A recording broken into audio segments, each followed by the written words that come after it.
Isaiah 64:6. But we are all as an unclean thing, and all our righteousness are as filthy rags. That's right. And we all do fade as a leaf, and our iniquities, like the wind, have taken us away. See that, man? So hey, our righteousness is as filthy rags, man. You know, we've done a lot of wicked things, man. You know, but the Lord is delivering us, man. The Lord, when the Lord sees that you got the fear of the Lord. Give me Sirach 1:12, man. You know, we're gonna get Sirach 1:12 in Proverbs, because you gotta understand that the Lord dealing with you, the Lord opening this up to you. He trying to take away that unrighteousness. He trying to take away that filth, man. He trying to wash you off. He trying to make you clean again. All right? But we have done unclean things. But you people continuously do them. That's the difference. You people not trying to get yourselves in order for the coming day of the Lord, man.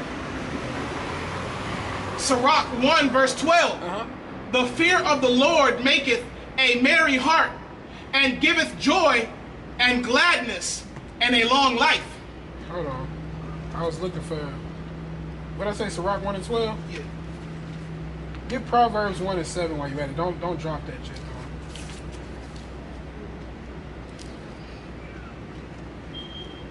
I'm in 14. Sirach 1:14. Sirach 1:14. Yeah, get that first and then go to Proverbs. Sirach 1:14. The fear of the Lord is the beginning of wisdom, and it was created with the faithful in the womb. You see that? So you people out here who are just saying, who think you're wise, who think you know something, you know, it says the fear of the Lord is the beginning of wisdom, man. All right? So if you don't have a fear of the Lord, man, you ain't wise. You don't got no knowledge and understanding. Okay? Get Proverbs 1:7. You know, because you people, since you don't have a fear of the Lord, a healthy fear of the Lord, you people gotta wait till he appears, and then you're gonna be scared shitless, man. Too late. It's gonna be too late. All right? When you see the chariots coming, when you see the nukes coming down, then you're gonna be afraid, man. But the Lord is telling you now to come back into his graces. Go ahead. Proverbs 1:7. The fear of the Lord is the beginning of knowledge. That's right. The fear of the Lord is the beginning of knowledge, man. So you people got all these people. Oh, I'm a professor. I have a PhD. Man, you don't know shit, man. Because your knowledge is according to the world, man. Not according to the scriptures. So the fear of the Lord is the beginning of knowledge, man. All right, go ahead. But fools despise wisdom. But fools despise wisdom, man. All right, if you despise something, that means you hate it. So if a fool despises wisdom, man, you don't despise wisdom. You know, if you're despising wisdom, you're despising the Heavenly Father. You're despising the things that he has to say. Okay? And instruction. And instruction. You know, when somebody instructs you to do something, when somebody telling you the proper way to get from A to B, all right, if you're going to despise that instruction, then you're going to end up falling into a ditch, man. Okay? And that's how our people are, man. If the blind lead the blind, they shall both fall into a ditch, man.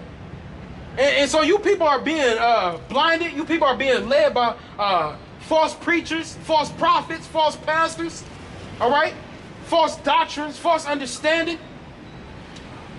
But it's always gonna come to show, man. It's all gonna come to show. And the Lord is about to make his miraculous works throughout this earth. Just looking for something?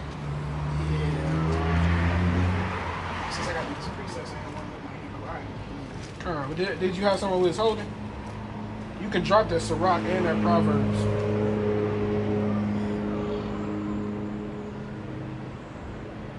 When you get done, get 2 Corinthians 5:11 when you finish. No rush. But you know that's why you gotta have that fear of the Lord, man. Fearing the Lord is a key component to understanding who you are. Fearing the Lord is a key component in order to come into it says, you shall come into this knowledge as suckling babes, man.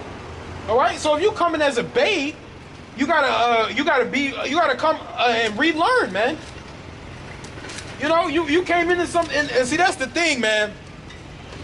As an adult, you know, they say as an adult, it gets harder and harder. The older you get, it's harder and harder to learn something. But these people in this society, y'all stuck in your ways, man. You're not willing to relearn. You're not willing to learn something new. Y'all like, see, in this society, y'all like waking up, you like going to your job, you like going to lunch, you come home, you feed your kids, you go to sleep, and you do it all over again. That's what you people like to do, man. All right? Y'all stuck in your ways, stuck in that same routine, you know? Stuck in your same way of understanding since you were young. Thinking, hey, it says, you know, when I was a child, I spake as a child. All right? But now that I'm a man, I put away childish things, man. But you people ain't put away childish things. Y'all want to do all the same stuff that y'all did when y'all were young, man. They so prideful in that lie that they don't even want to come in and humble themselves and let the word speak. Because we've been taught lies. And we have so much pride in that, man. Did it not say our fathers have inherited lies? Our fathers have inherited lies, man. And when you get an inheritance, it's something that was ordained for you to receive. You know, our fathers have been inherited lies, man. They set this up. All of the births, we gotta wake up and wake up into this folly, man. You got that Corinthians or what's that? Oh man, no. You want Corinthians? Yeah, 2 Corinthians 5 and 11. It might be 1 Corinthians, but I'm thinking it's 2 Corinthians. 2 Corinthians 5 and 11. You know, because that fear is important, man. 2 Corinthians 5 verse 11. Knowing therefore the terror of the Lord, we persuade men. That's right, man. Knowing therefore the terror of the Lord. That's how we persuade men, man. All right? Because when you know the terror of the Lord, that fear comes on you. And when that fear comes on you, you're able to receive things. You're like, I don't want to die. I want to know what I got to do now. And that's real talk. That should be the mindset of everybody. You know? You should be thinking, when you're in the, when you see people in movies and they're in a situation where they're about to get killed, either two things are going to happen. One, they're going to be sitting there the whole time if they tied up trying to find a way to get out of them ropes and try to find a way to escape. All right? Or you got the fools who just sitting there like, hey, yo, man, I'm going to just die. I'm going to just perish. You know? And so our people are so out here trying to find a way to escape, man. Like the brother Samak always said, trying to find a contingency plan. All right? Trying to find a way out. Because when the missiles come to America, what's going to be your way out, man? A truck ain't going to be your way out. A boat ain't gonna be your way out. The only way out is through the chariots of Yahweh Ba'Shem Yahweh Shai, man. All right? Was that in on that verse, brother?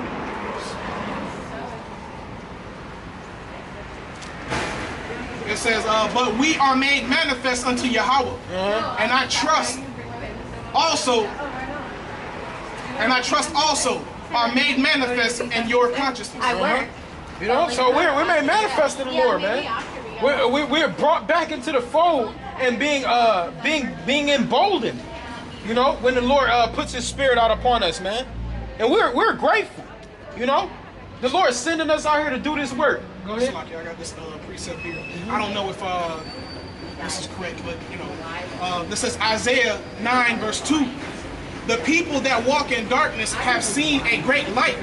That they that dwell in the land of the shadow of death, upon them hath the light shine.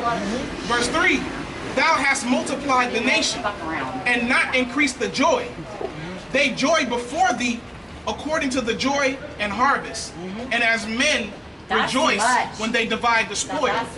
For thou hast broken the yoke of his burden, and the staff of his shoulder, the rod of his oppressor, and as in the day of Midian, because we've been shining with the light. Like we haven't been, and it says right here, thou hast multiplied the nation and not increased the joy. They joy before thee according to the joy in harvest. And as men rejoice when they divide the spoil.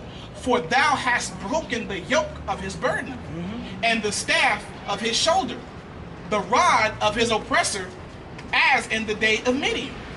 Because we're happy that we have this truth. We're happy that Yahweh Ba'Shem Yahweh Shai shined his light on us. You know, we have his word, and we understand the truth now. We understand who our oppressors are. We understand the condition that we're living in. We understand who we are, and we rejoice in that. Even though we haven't received the kingdom yet, but we rejoice in that. Get Isaiah 8 and 20. And I'm gonna claim that on the right too. Oh yeah.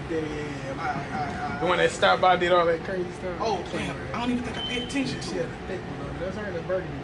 Oh, Shit. I was about to say something too, but I was like, let it go. Isaiah 8 verse 20, to the law and to the testimony.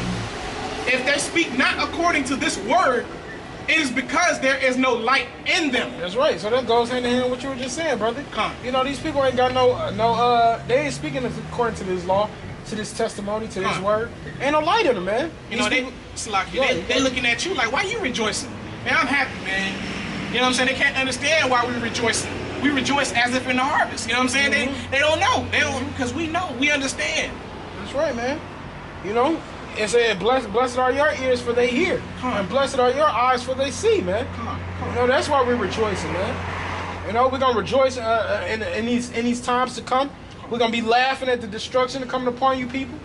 You know, you can unless you finish on that. Yeah, I'm doing. Okay, we can go back to Jeremiah 7:20. Yeah, you probably started 22. Hold on, slide.